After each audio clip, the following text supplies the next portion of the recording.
En el libro de Lucas, capítulo 1, verso 42, yo quiero que lo lean conmigo.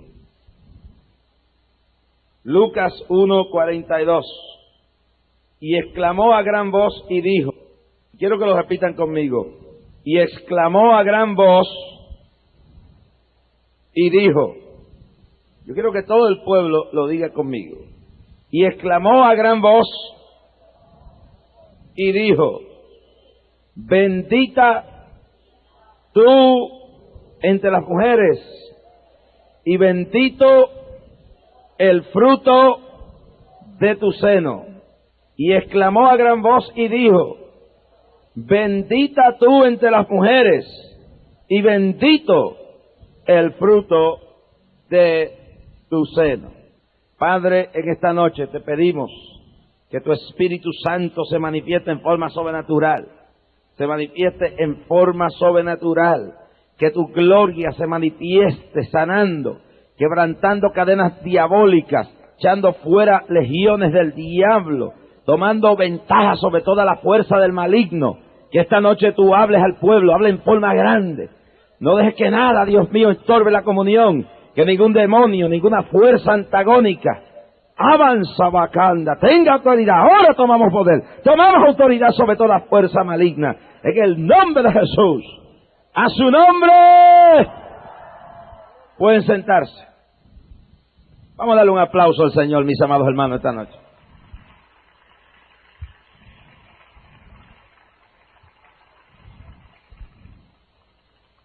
Hermanos, esta noche, para los efectos, estamos en el preludio de lo que la humanidad llama la Semana Santa. Para los efectos, mañana le llaman Domingo de Ramos. Y a partir de mañana, pues, oficialmente, comienza lo que la gente ha llamado la llamada Semana Santa. De eso hablaremos más adelante en la Semana Santa, de la Semana Santa. Pero prácticamente esta noche estamos en vísperas del comienzo de esa llamada Semana Santa. Y usted verá que la televisión toda esta semana se va a santificar. O algunas televisoras empezarán a dar películas de David y películas de Barrabás y películas de Cleopatra y que Julio César y cuántas cosas hay, de leones comiendo cristianos, de Pedro, de Pablo, de cuántas cosas hay. Y hablarán muchísimo de María. Usted verá que esta semana se hablará de María, como dicen los jíbaros de la montaña allá en Puerto Rico, por un tubo y 7 llaves. Se hablará de María, esta María, aquella, las 7,000 vírgenes de María, la de aquella, la que María de la Corromoto y María de la de Guadalupe y María la Altagracia y María la Caridad del Cobre y María la Providencia y María la de Lourdes y María la de Fátima, y se hablará de la María por aquí, María por allá, y se oirá hablar muchísimo de María. Y muchas mujeres esta semana se vestirán de cierta ropa para guardarle cierta reverencia a María. Y las imágenes de María en esta semana le prenderán muchísimas velas. Y el nombre de María estará en la boca de millones y millones y millones de seres humanos a lo largo y lo ancho de todo el mundo. Y claro, no hay mejor noche para hablar de María que esta noche en víspera del comienzo de la Semana Santa. ¿Qué es?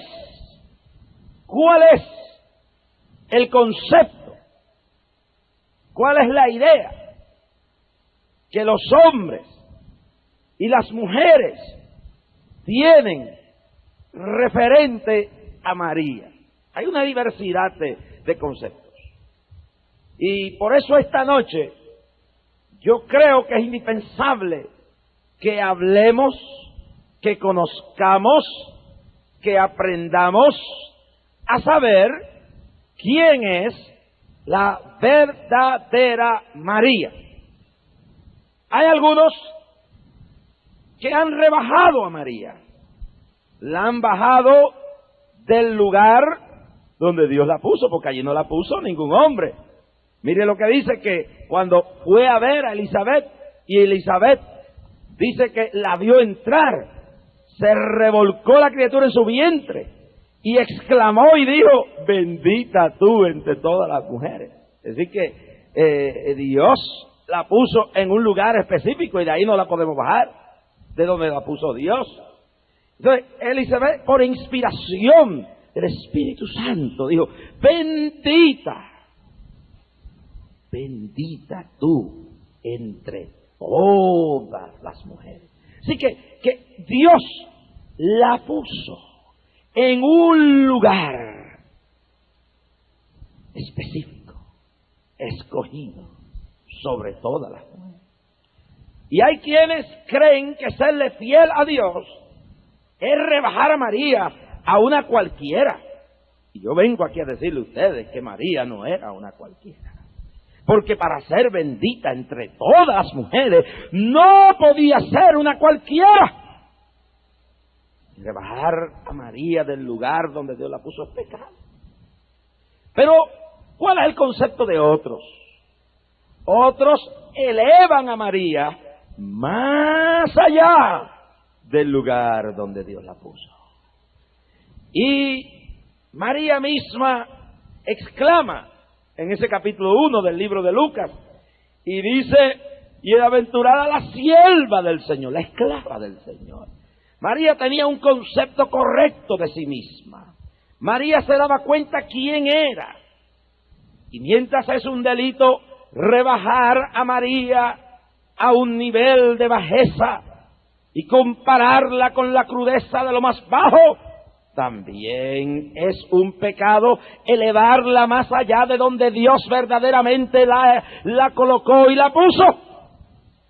Mientras ella misma habla de sí misma como la esclava, la sierva del Señor, y dice: mi alma se engrandece en ti, mi Salvador, reconociendo su condición humana, su necesidad de un Redentor. Y en el capítulo 1 de Lucas dice: mi alma se regocija en Dios, mi Salvador.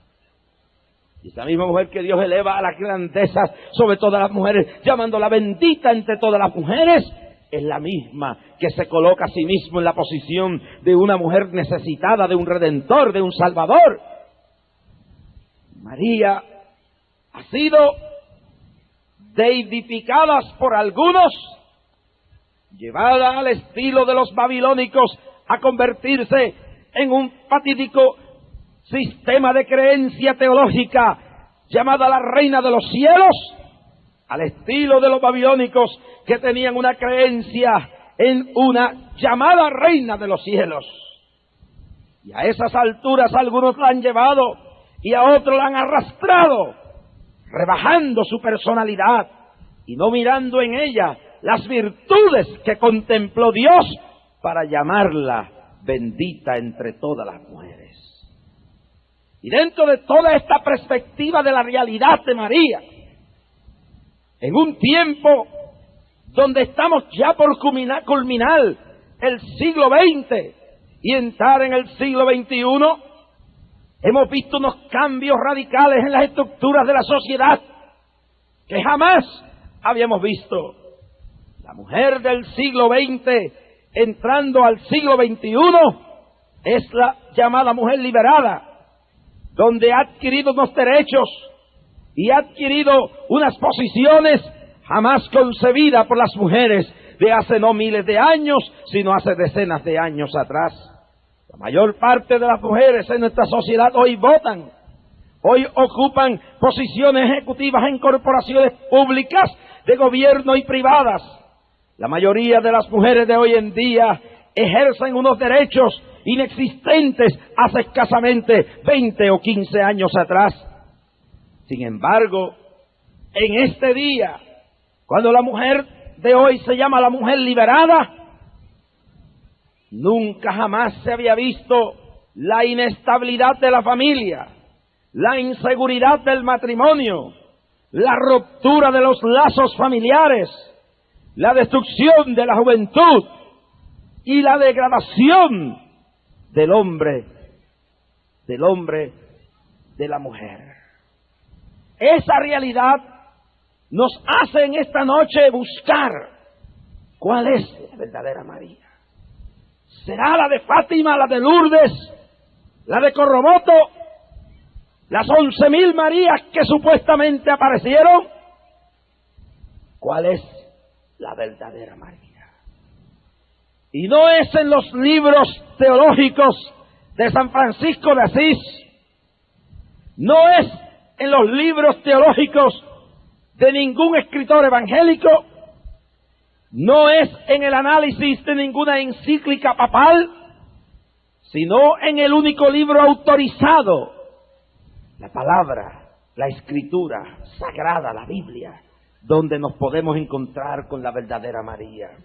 No es en la gruta de Lourdes, no es en el pozo de Sabana Grande, un lugar donde él supuestamente apareció en Puerto Rico, no es en ningún otro sitio, sino en la palabra, en la escritura, en esta palabra sagrada es que vamos a encontrar la verdadera María. No en visiones, ni en apariciones ficticias en la mayoría de las ocasiones, creadas por el embeleco humano y en otras por la mentalidad satánica que quiere engañar a la gente aún en este siglo actual. He aquí, este libro registra la verdadera María. Y dice que Dios la llamó bendita entre todas las naciones.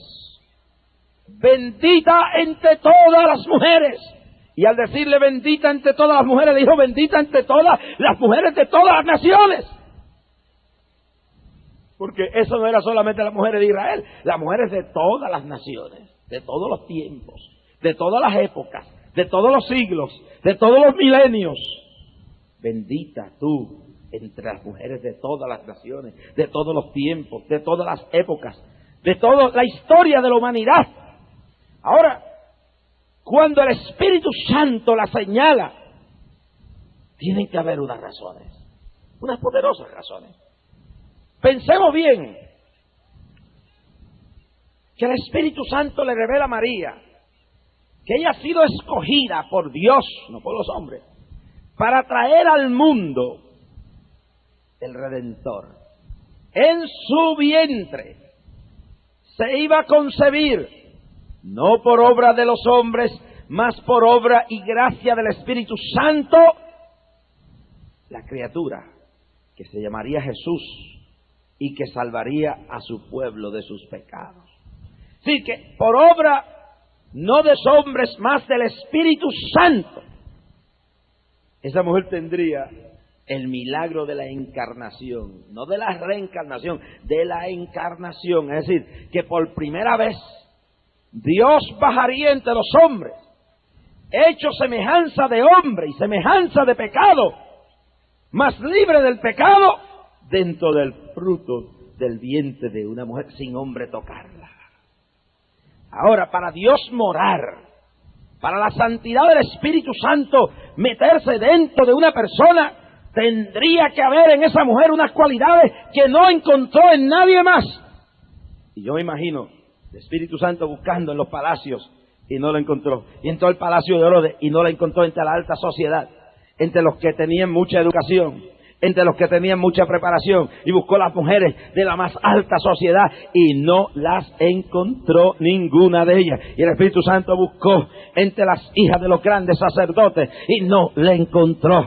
Y buscó en los lugares de la clase pobre y humilde, por aquí, por allá, por acá, y buscó donde quiera, y buscaba en las casas, y buscaba en este lugar, y buscaba en aquel lugar, y fue que llegó a una humilde casa donde había una humilde doncella llamada María, y cuando la vio, el Espíritu Santo sabía que la había encontrado.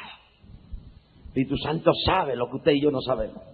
El Espíritu Santo conoce lo que hay en su corazón. El Espíritu Santo sabe lo que hay en su mente. El Espíritu Santo sabe.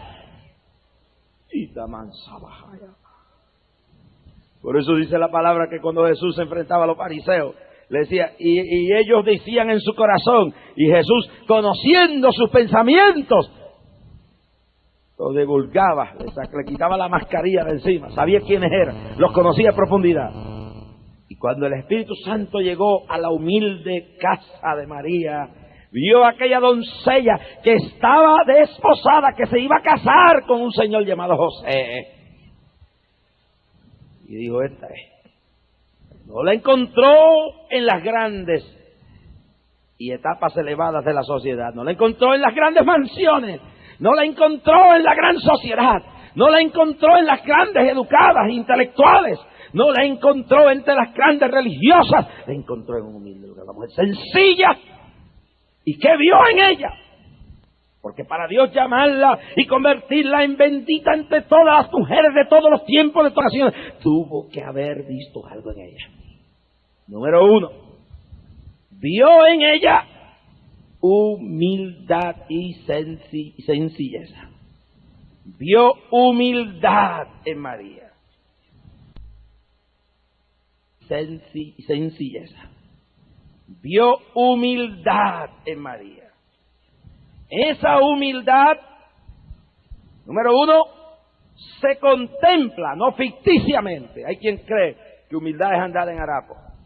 Hay quien cree en una humildad, que humildad es vivir en la basura. Eso no es la verdad. Yo no puedo creer que María andaba todo el tiempo con ropa sucia. No puedo creer que anduviera con la ropa más lujosa, pero María no andaba en trapos sucios. Era humilde.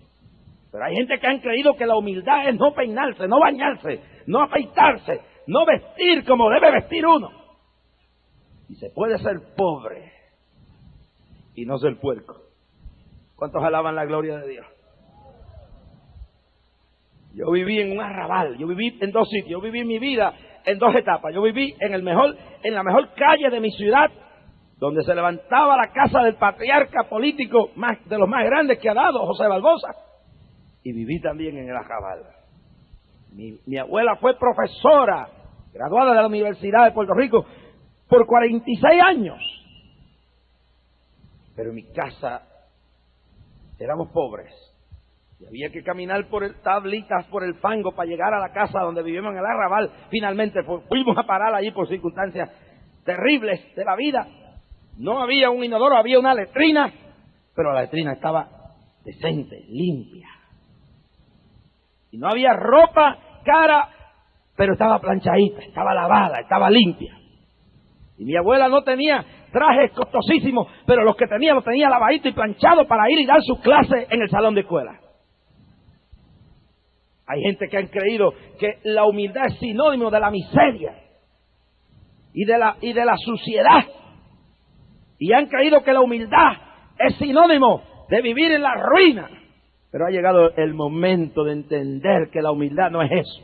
La humildad es estar satisfecho en el Señor, dispuesto a vivir lo mejor, pero dispuesto a pasar por lo peor para la gloria y la honra del Señor.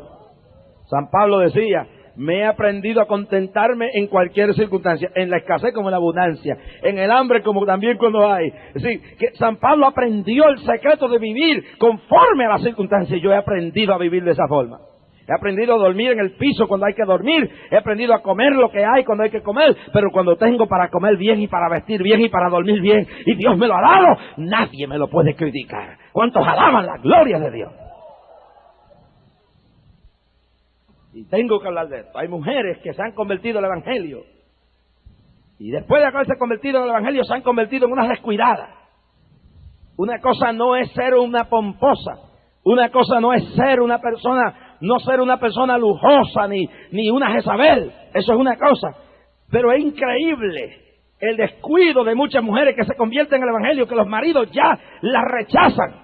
Porque antes se arreglaban, se peinaban, se vestían bien. Y ahora vienen al Evangelio. Y entonces ahora ni se peinan. Algunas ni se untan un poco de perfume. Hermanita, yo no creo en una María toda chipichapi, toda tirada. No creo que estaba en lujo. Pero creo que era una María que vestía decente, que se arreglaba. Porque por algo José la miró. Por algo le cayó bien a José. ¿Cuántos alaban la gloria de Dios? Itaman solá jalaya. Y quizá la casita era pobre, pero la arreglaba y la ponía bonita. Yo me crié en Nueva York, y no piense que viví en Nueva York, en los apartamentos de los millonarios, en Park Avenue y Madison Avenue. Viví en edificios que de noche teníamos que cerrar las puertas porque las ratas, que eran tamaño de un gato de grande, se metían a los cuartos a atacar a uno. Y uno tenía que cerrar las puertas de los cuartos cuando dormía. Pero aprendí algo de mi madre, en la miseria aquella que se vivía, en edificios infestados de ratas, en edificios infestados de cucarachas. Yo veía a mi madre que del salario que cogía, aunque el apartamento no era nuestro, aunque era de un individuo que era el dueño del edificio, nosotros queríamos vivir decente. Y mi madre venía y compraba pintura, y compraba papel, forraba las paredes, pintaba el techo, arreglaba los pisos. Ella no esperaba que el dueño hiciera nada. Venía y ponía una carpeta, ponía un piso nuevo. La casa era vieja, el apartamento podía tener ratas que venían del sótano, pero hermano, era limpio, se podía comer en el piso. Uno miraba y sentía gozo cuando miraba aquellas paredes de aquella casa limpiecita, bonita, con cortinas nuevas, hermano, o cortinas viejas. Usted puede vivir en una choza, usted puede vivir en un edificio viejo, pero usted, nadie le tiene que decir que usted tiene que estar viviendo en ruina. Coja ese piso y arréglalo, coja esas paredes y píntela, coja esa ropa y lávela, y póngase nuevo, y levántese y dígale al diablo: yo soy humilde, pero no soy esclavo de la miseria, no soy esclavo de las circunstancias.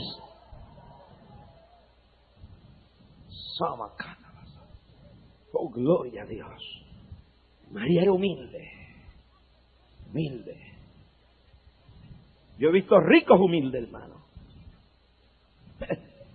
Yo he hablado con millonarios que son gente humilde, porque la gente cree que el dinero es lo que hace a uno humilde, la pobreza es humilde. No, hay pobres humildes y hay ricos humildes. Yo he hablado con gente rica, hermano, que son sencillos, son humildes, son tratables.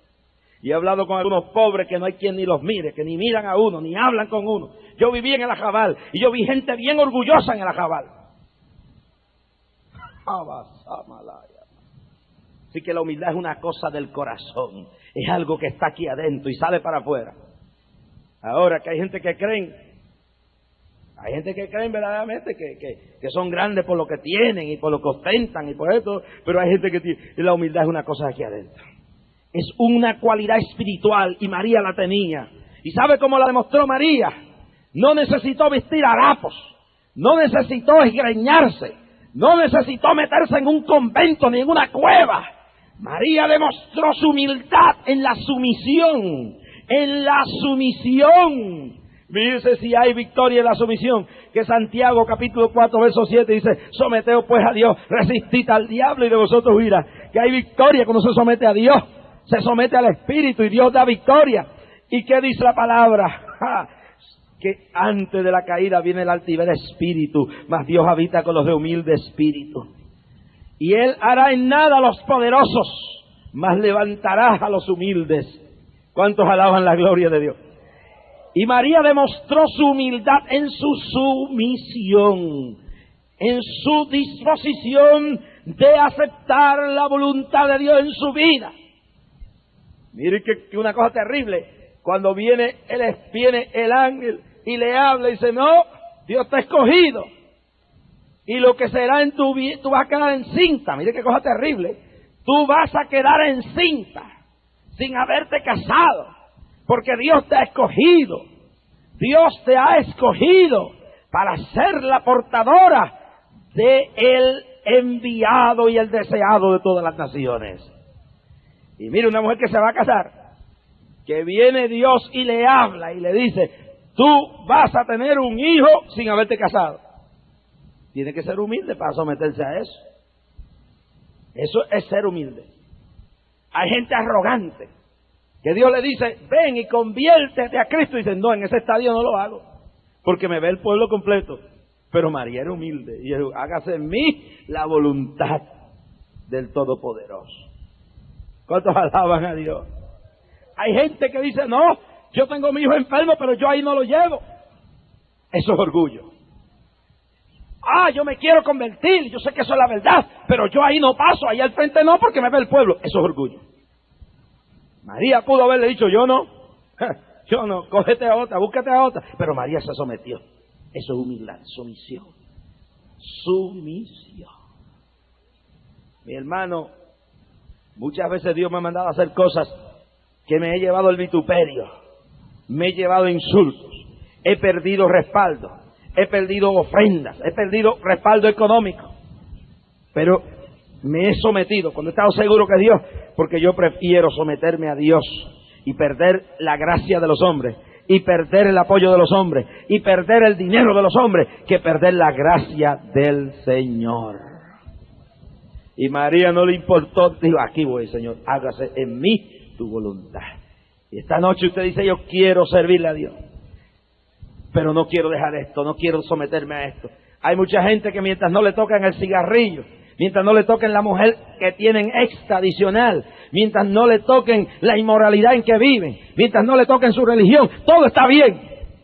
Pero cuando Dios le dice, ven, esto es lo que tengo para ti, no se quieren someter. María no le importó, le dijo, ahí que estoy, hágase en mí tu voluntad. Esa humildad es signo de una de las razones por la cual Dios escogió a María y la llamó bendita tú entre todas las mujeres. Número 2, una entrega total, una disposición a servirle a Dios cueste lo que cueste. Número 2, en María había una disposición a servirle a Dios cueste lo que cueste. Ahora imagínense, Dios le dice, va a nacer en ti una criatura, sin ningún hombre tocarte. Ahora María tenía que saber la ley. María tenía que entender que la ley de Israel decía que la mujer que sin haberse casado quedaba encinta, cometía pecado mortal. Y que la mujer que le era infiel a su marido, también eran apedreados. Y el que cometiera adulterio, y eso el adulterio en la palabra conlleva dos connotaciones, tanto la fornicación, que es la relación sexual fuera del matrimonio, como la infidelidad. Porque la palabra adulterio dentro de la terminología teológica de la letra antigua conlleva una doble connotación. Fornicación, que es la relación sexual antes del matrimonio, o adulterio, que es la infidelidad, cuando una persona casada tiene relaciones sexuales. Desde que Dios te entregará un Mercedes-Benz, ¿qué le importa a un guajiro? ¿Qué le importa a un indio en las montañas y las selvas del Amazonas y del río Orinoco Alto? Un Mercedes-Benz cuando no hay ni carretera y su vientre está lleno de hambre. Eso no le interesa. ¿Qué le interesa en esta noche a una mujer millonaria que lo tiene todo, pero no tiene felicidad? Un evangelio materialista importado y forciéndole bienes materiales cuando los tiene y no tiene paz y no tiene gozo y no tiene alegría. Yo no vengo a ofrecerte sino a Cristo en esta noche. Jesús y a este crucificado. Al Jesús que María llevó en su vientre y la convirtió bendita entre todas las mujeres. A este Jesús. A este Cristo. A este glorioso Señor de señores y Rey de señores.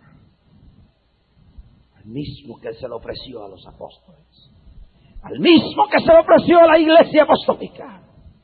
Porque la iglesia tiene que aprender en esta hora a pagar un precio. Venezuela no ha sido conquistada para Cristo por la indisposición de la iglesia a sufrir por Cristo como debe pagar el precio en el altar de la oración. ¿Cuántas horas, ministro, has orado en este día? ¿Cuántas horas has orado, creyente, en este día? ¿Cuántos ayunos has levantado para que la gloria de Dios descienda sobre tu pueblo? La indisposición de pagar un precio. Nos rendimos ante el primer amago de violencia. Nos entregamos ante el primer instigamiento de persecución. Los primeros creyentes de la iglesia pagaron un precio. Fueron encarcelados en las cárceles. Fueron quemados vivos en las hogueras. Fueron devorados por las fieras y los leones. Fueron descuartizados por los gladiadores. pagaron un precio. Y hay algunos de ustedes que una vez tienen cualquier problemita, cualquier crítica, cualquier persecución, cualquier cosa, seguido se van de la iglesia, seguido abandonan el lugar donde Dios los puso. Hay que levantar una nueva clase de creyente venezolano, una nueva clase de ministro venezolano, que no esté en ese lugar donde esté por lo que pueda recibir, porque Dios lo puso ahí, y venga la tormenta que venga, tú vas a permanecer en esa iglesia, en ese templo, trabajando hasta que caigan los muros, hasta que se desborden los ríos de la bendición de Dios, y no habrá diablo que te desanime, no habrá demonio que te detenga. ¿Cuántos alaban la gloria de Jehová?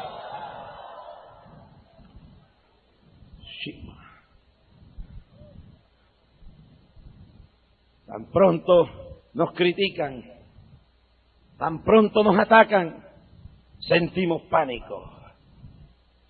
Los últimos días nos han dado con el escándalo de Jimmy Swaggart, y miles de personas están así.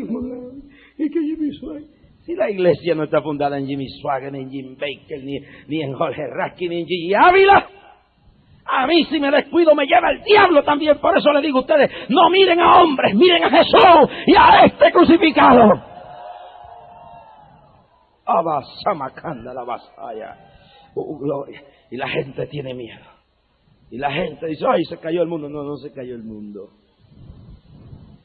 Nosotros tenemos desde el principio de la historia estos ataques. Yo leía en el periódico 2001 hoy que en Colombia llegó a Bogotá un grupo teatral brasileño y puso un dramita acerca de los sacerdotes que no viven la vida, y seguido el cardenal de Colombia dijo, eso deben suspenderlo. Ni suspendan eso, ni las críticas a nosotros. ¿Por qué? Porque este pueblo no tiene que tenerle miedo a nadie, ni a críticas, ni a nada. Este pueblo está basado en la fe de un Cristo glorioso, de ese Cristo que María dijo, haced todo lo que os dijera, que nos critiquen, que nos digan lo que le dé la gana. Usted en esta noche, iglesia, propóngase, díganme perro muerto, quémeme en la hoguera, hagan lo que hagan. Esta iglesia va a marchar hasta conquistar todas las regiones de Venezuela, hasta convertir esta nación para antes del año 2000 en un lugar donde millones adoren al Cristo de la gloria.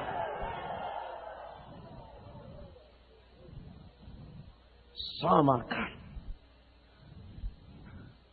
Caminen con sus cabezas en alto. Son hijos de Dios. Son hijos de un rey. Que se avergüencen de sus escándalos aquellos que los hagan. Jesús dijo que los escándalos vendrían, mas hay por quienes vendrán, que cada cual le dé cuenta a Dios. Y los predicadores evangélicos que las hagan, que las pagan.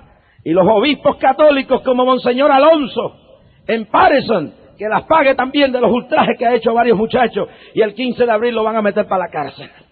Y el sacerdote Aguilera Rivera en Los Ángeles, que también se enfrente. Todos, evangélicos y no evangélicos, todos le darán cuenta a Dios por lo malo que hagan. Pero la iglesia sigue caminando dispuesta ahí, adelante diablo, no hay quien me detenga. La iglesia sigue caminando, la gente sigue mirando a Cristo. Aquí no estamos vendiendo hombres, aquí estamos presentando a Jesús. Jesús, Jesús, Jesús, Jesús, Jesús, Jesús, alabado sea el nombre de Jesús.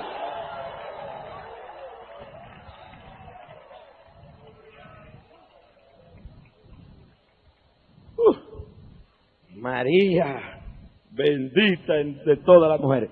Y entonces, una última razón por la cual Dios la escogió. Una última razón por la cual Dios la llamó. Por la cual Dios la designó. ¿Por qué? Bueno, yo no puedo pensar que Dios escogiera a una María en una discoteca. Yo no puedo pensar que Dios la escogiera en un baile de eso de luz, de esas cosas que dan por ahí, no. María era santa. Santa. María era una mujer santa. ¿Cuántos lo creen, hermano? Santa por dentro y santa por fuera. Santa por fuera y santa por dentro. Vamos a hablar de dónde debe venir la santidad. ¿De dónde comienza la santidad de María? ¿De dónde empieza la santidad de María? Estamos comenzando la Semana Santa. Vamos a hablar ahora profundo de este asuntito. Porque es bonito ser hijita de María o primita de María. Es bonitísimo coger y prenderle velas a María y rezarle a María y cantar un Ave María, pero vamos a ver la verdadera María en esta noche. Santa por fuera y santa por dentro. Pero ¿dónde comienza la santidad de María? Por dentro. A veces caemos en un error, hermano. Fabricamos santos, y no es que la santidad por fuera no tenga nada que ver. La Biblia dice que vendrá una apariencia de piedad en los últimos días. Mucha gente que parecen santos. En Puerto Rico hay una secta que se llaman los mitas, que han invadido a Venezuela también. Ese diablo era una mujer pentecostal. Y esa mujer se rebeló contra su pastor en Arecibo, un pueblo, una de las ciudades de Puerto Rico grande. Se llamaba Juana García. Doña Juana se le metió un espíritu de profecía y mandar en la iglesia. El pastor un domingo le dijo: tú no puedes mandar aquí más que yo, pues soy pastor. En la iglesia dice la Biblia que los profetas, sus espíritus se sujeten a ellos. Dios pone un pastor y el pastor es responsable de la iglesia, no el profeta ni la profetisa. Hay una jerarquía en la iglesia y hay que seguirla. Cuando un profeta quiere mandar más que el pastor, usted ajuste los tornillos. No, porque entonces usted está ahí de muñeco. Se cree en la profecía, se cree en todo eso, pero el espíritu de los profetas, sujétese a los profetas. Y no puede el profeta mandar más que el pastor que Dios puso ahí.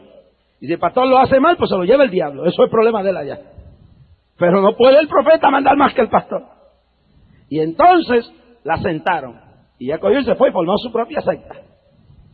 Y luego se declaró la diosa Mita. La gente la adoraba. Y decía que ella era la encarnación del Espíritu Santo. Y la gente la seguía. Y creó una secta que hoy tiene 10,000 seguidores en Puerto Rico. Y riquezas innumerables, pero ella está muerta. Y la tienen enterrada frente, un panteón frente al templo allí. Y vino otro y dijo, como dijeron que ella iba a resucitar y no resucitó nada, inmediatamente salió otro y dijo, no, es que ella reencarnó en mí. Y vino uno que se llama Mita en Aarón ahora. Otro individuo lleno del diablo también. Pero ahí usted tiene el asunto. Y la gente mira a los seguidores de Mita y tú dices, ¿qué santos son? Mi hermano, su ropa, su vestuario, su cara, unos santos, más santos que muchos pentecostales. Cosa terrible por fuera. Y usted los ve caminando en las calles de Río Piedras, usted los ve ahí, cree que son unos santos completos, pero están llenos del diablo, llenos de herejía, llenos de error, llenos de idolatría, de la peor clase. Se puede tener una santidad por fuera sin tener una santidad por dentro. ¿De qué le vale a un hombre andar? Por eso tenemos los escándalos que estamos teniendo de personas que aparentan tener espiritualidad. Y hermano, y por dentro están como podridos. Y usted tiene casos de predicadores evangélicos que parecen unos santos y son unos adúlteros y unos pecadores. Y usted tiene de sacerdotes como Aguilera Rivera en Los Ángeles y Monseñor Alonso en New Jersey, que parecen unos santos, y su ropa y su vestuario y su cosa, y son unos afeminados. A Aguilera Rivera lo acusaron de 18 cargos de sodomía, de 18 monaguillos que traqueteó. Y si no entiende esa palabra, que los sodomizó, los violó. La última vez el polvo lo iba levantando por la frontera entre México y Estados Unidos, porque la policía lo iba buscando. Entonces usted pregunta por qué un predicador evangélico que aparenta tener una cara de santo es así y un predicador católico es así. Yo no digo que todo. Mire, hay sacerdotes decentes y hay monjas decentes y hay pastores que son hombres de Dios, que son siervos de Dios. La mayoría son gente dedicada a Dios. Pero uno se pregunta por qué. Porque hay una apariencia de piedad. A veces es posible aparentar santo y ser un diablo, porque la santidad verdadera sale de adentro para afuera.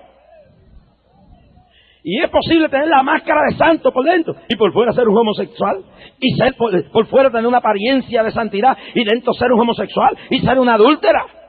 ¿Cuántas mujeres hay por ahí que parecen santurronas y son adúlteras? Mi hermano, hay que tener santidad por dentro y por fuera. Yo no puedo concebir una persona que dice que ama a María, mi hermano, y esté metiéndole al cerebro pornografía. Y te metiendo de pornografía porque no puede ser. Yo no puedo concebir una persona que diga que ama a María, mi hermano, y su corazón esté lleno de odio, esté lleno de rencores, esté lleno de venganza, esté lleno de ira, esté lleno de celo, de ambiciones. María era libre de esas cosas, tenía un corazón libre de esas cosas. Por dentro eran ríos de amor, ríos de bendición, ríos de perdón que corrían dentro de ella.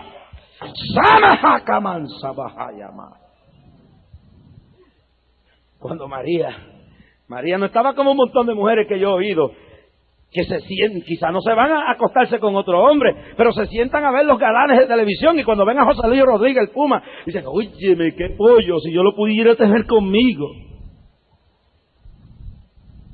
Tú eres adúltera. Aunque seas una vieja ya con los cueros cayéndose, eres una adúltera. Sí, porque es preciso ver viejas, cueras ya cayéndose los cueros. ¡Ay, qué pollo es ese Fernando Allende! Si yo la podía tener conmigo aquí en la cama. Vieja sucia, arrepiéntete, adúltera, te va a llevar al diablo. No oigo un gloria a Dios.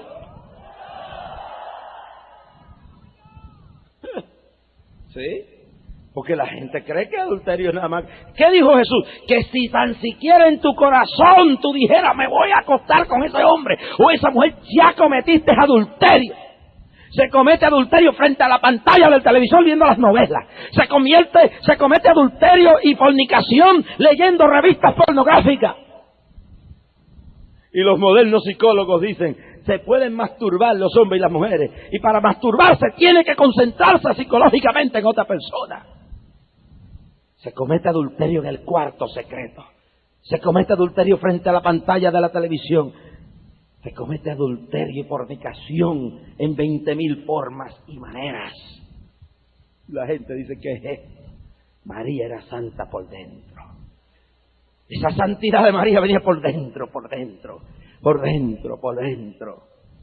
¿Cuánta gente debe imitar a María? María no hablaba mentiras.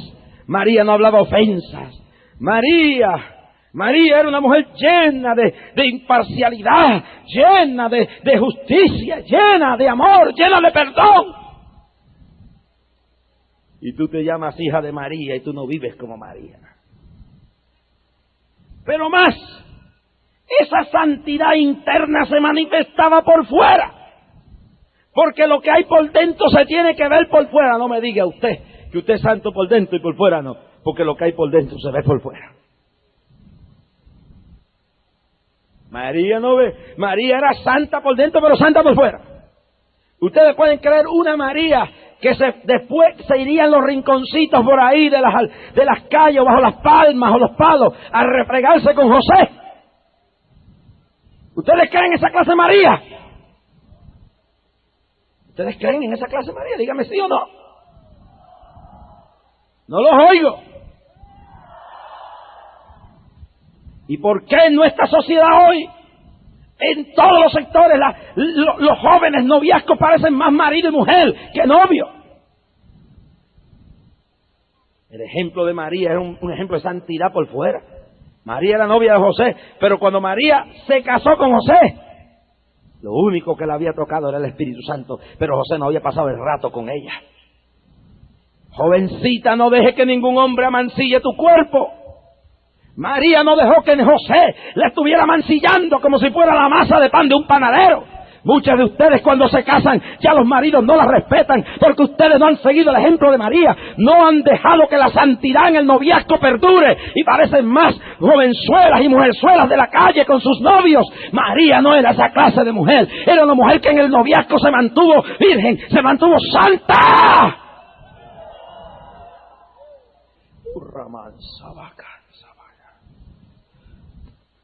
Ustedes se pueden creer en una María sentada frente a un televisor viendo la mayoría de esas novelas pornográficas y sucias que elevan el adulterio a un rango de heroísmo. Ustedes se creen en esa clase de María que perdería 3 horas viendo basura. ¿Ustedes creen en esa clase de María? Díganme sí o no.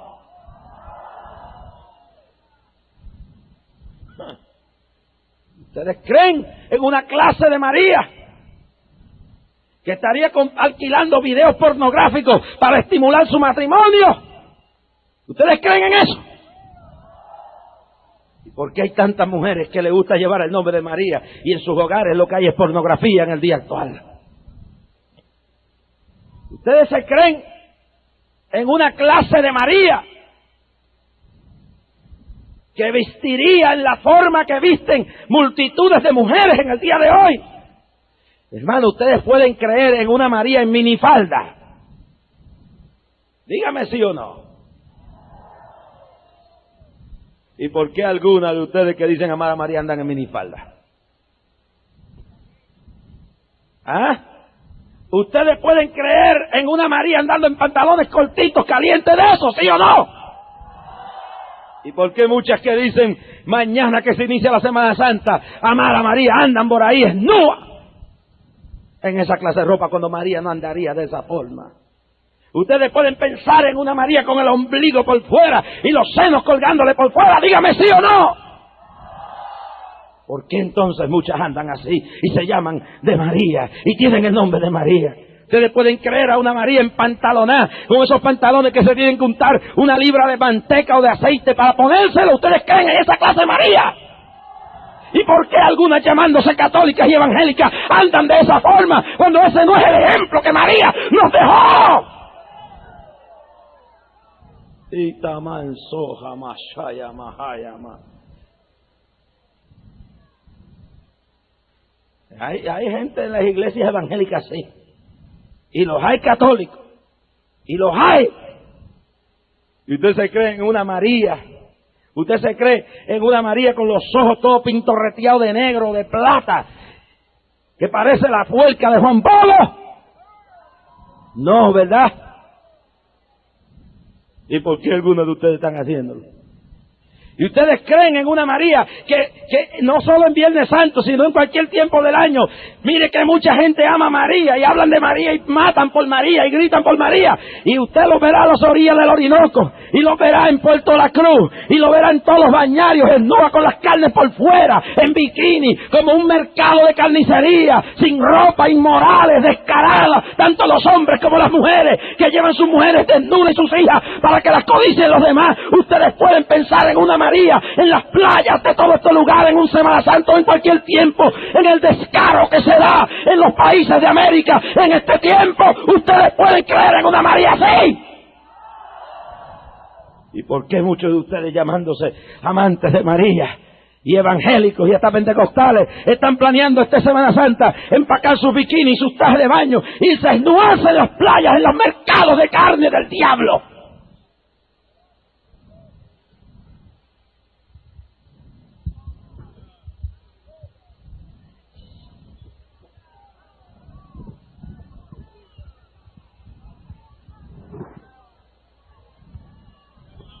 Tíralo para allá. ¿Cuántos alaban la gloria de Dios? Es bonito hablar de María. Es bonito tener a María en el cuello en una medalla. Quizás te la llevas nuita entre los senos ahí colgando, enseñándole todas las carnes a los hombres. Y tu marido has perdido la vergüenza. Porque yo le pregunto a alguien y le digo, bueno, no, pero eso es normal que nos vayamos en bikini para las playas. Y yo te pregunto, ¿tú llevarías a tu mujer por las calles de aquí de Ciudad Bolívar todos los días en bikini por las calles? Eso es inmoral, pues si es inmoral en las calles, es inmoral allá en la playa. María no iría a eso. ¿Tú tendrías tu mujer sirviendo a los amigos en bikini a la entrada o en ropas interiores? Porque es lo mismo, es más, los bikinis son peor que la ropa interior. Tangas y tánganas y demonios.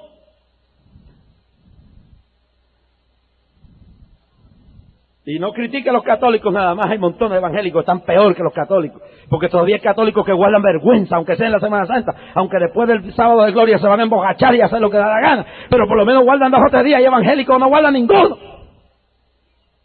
Enójese conmigo esta noche, por la verdad se lo voy a predicar. El que se quiera ir, váyase ahora, no venga mañana.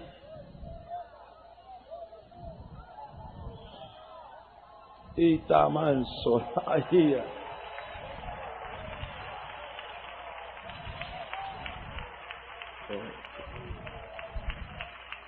oh, gloria a Dios.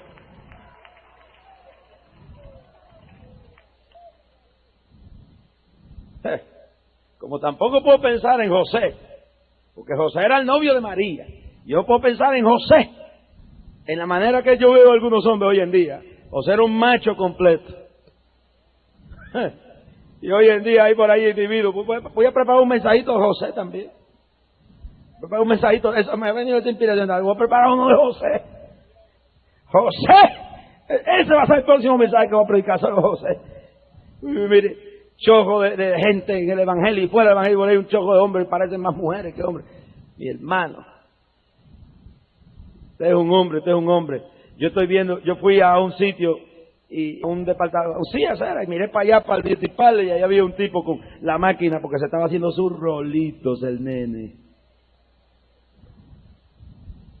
Salón de belleza, le estaban pintando las uñitas, le estaban arreglando el pelito.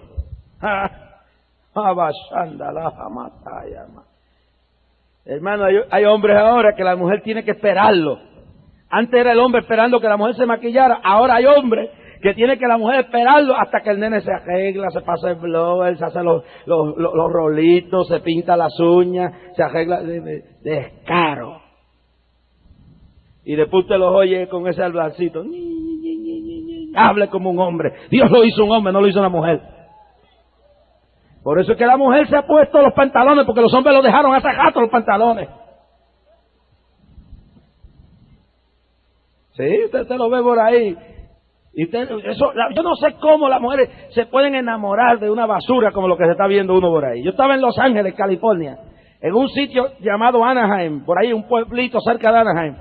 Mi hermana y mi hija me dice, ven para acá para que vea esto. Y yo dije, ¿qué? Y salí de la tienda y iban una muchacha con los greñas así en 20,000 colores, un disparate. Pero si ella era Jaro era el tipo que iba con ella, mi hermano. Parecía un platillo volador, mi hermano, que iba volando, pero volando. Y tenía el pelo parado para arriba, y rosa, y amarillo, y colorado.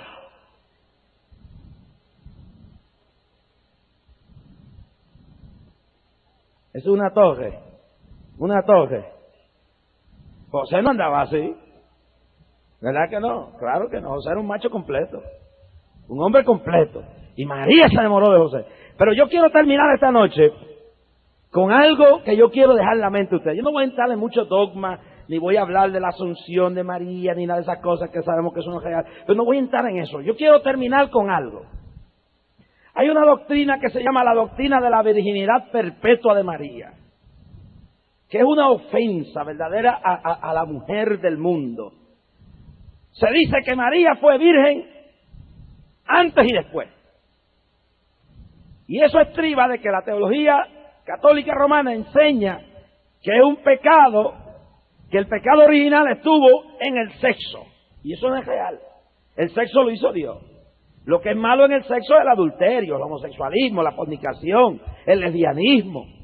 Todo eso es malo. Pero el que un hombre y una mujer se casen y tengan relaciones dentro del matrimonio, eso es normal.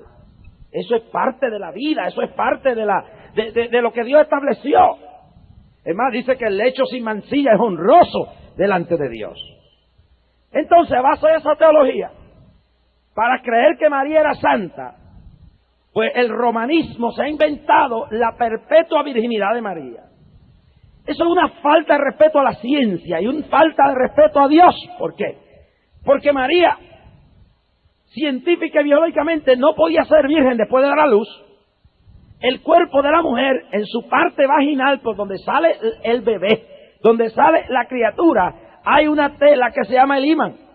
Y esa tela es rota en el momento del nacimiento de un bebé, o en el momento que una persona tiene una relación sexual o un desgarramiento.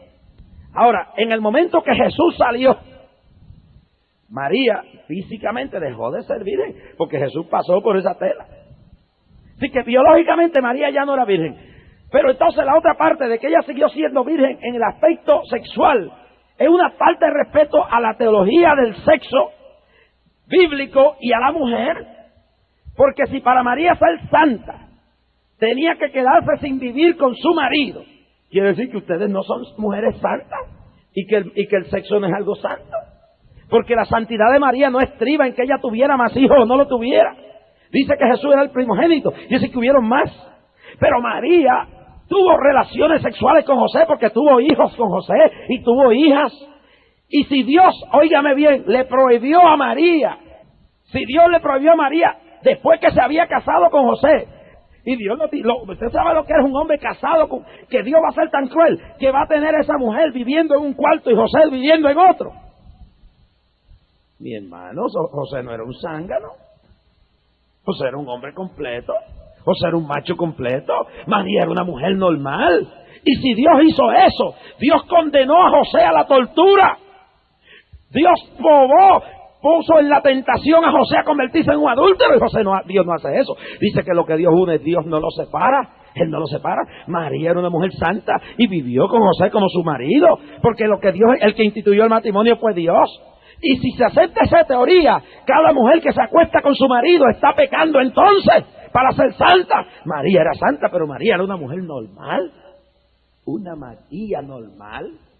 Ahora, piensan que para nacer Jesús en María, la santidad tenía que ser absoluta y que María no tenía pecado. Mientras en el libro de Lucas María dice, mi alma se regocija en Dios mi Salvador. María reconoció que ella también tenía pecado y necesitaba un Salvador. María era imperfecta como cualquier otra mujer en ese sentido, aunque era santa. Y quien dice que ella es la madre de Dios, peca, porque María no fue madre de Dios, es una blasfemia. Decir que María era la madre de Dios es una blasfemia. ¿Por qué?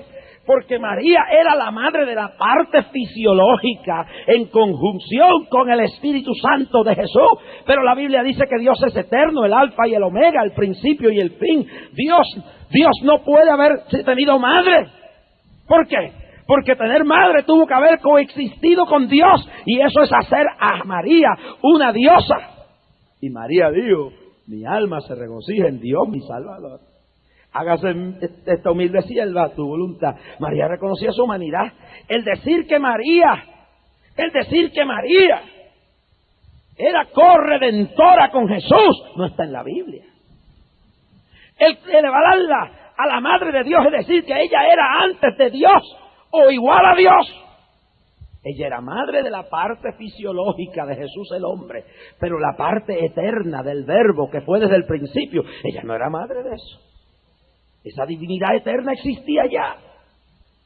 Ahora, ¿de dónde viene todo esto? Eso viene de la mitología babilónica y romana, que cuando en el año 313 Constantino tomó el poder de Roma, se fueron introduciendo estas teorías paganas y se fue pervirtiendo la iglesia, porque la iglesia no se fundó en Roma, la iglesia se fundó en Jerusalén. Pero cuando Constantino entonces empieza a tomar el dominio, empieza a entrar todo este paganismo dentro de la iglesia, y la gente no entiende esto. María estuviera en el día de hoy, se sentiría acechada, se sentiría humillada de las barbaridades que están diciendo de ella. María no dijo ni dejó el mandamiento de que la adoraran como madre de Dios. María no dejó un mandamiento de que la adoraran como la Virgen Perpetua. María no dijo que la punciaran como corredentora. María dejó un solo mandamiento que se encuentra en el Evangelio según San Juan, donde María en las bodas de Canaán dijo, haced todo lo que mi hijo os dijera. Ese es el mandamiento de María esta noche. No es el que la adoren como reina de los cielos, no es el que la adoren como la Virgen Perpetua, no es el que la presenten como una mujer fuera de lo común. El mandamiento de la misión de María es llevar los hombres a Jesús, a Jesús, a Jesús. Y María dijo, haced todo lo que mi hijo os ordenara. Y Jesús ordena esta noche que tú vengas a este altar y te conviertas a Él. Venid a mí todos los que estáis trabajados y cargados, que yo os haré descansar. Yo soy el buen pastor, y el buen pastor su vida da por las ovejas. Yo soy la puerta, y el que por mí entrara, yo le daré, y le daré también de los pastos verdes, y entrará y hallará pastos verdes. Y el que me viniera, yo no le echaré fuera. Haced todo lo que Él os dijera. Póngase de pie el pueblo. Ese es el mandamiento de María. Obedeced la palabra, obedeced a Jesús, obedeced al verbo, seguirle a Él en arrepentimiento, no las tradiciones de los hombres. Si mujer, necesito al Salvador. No soy diosa ni corredentora de la salvación. Soy parte del plan. Y en esta noche María te dice, ven a Jesús. Ven a Jesús, mujer cansada, hombre cansado. No hay otro camino. Este es el camino.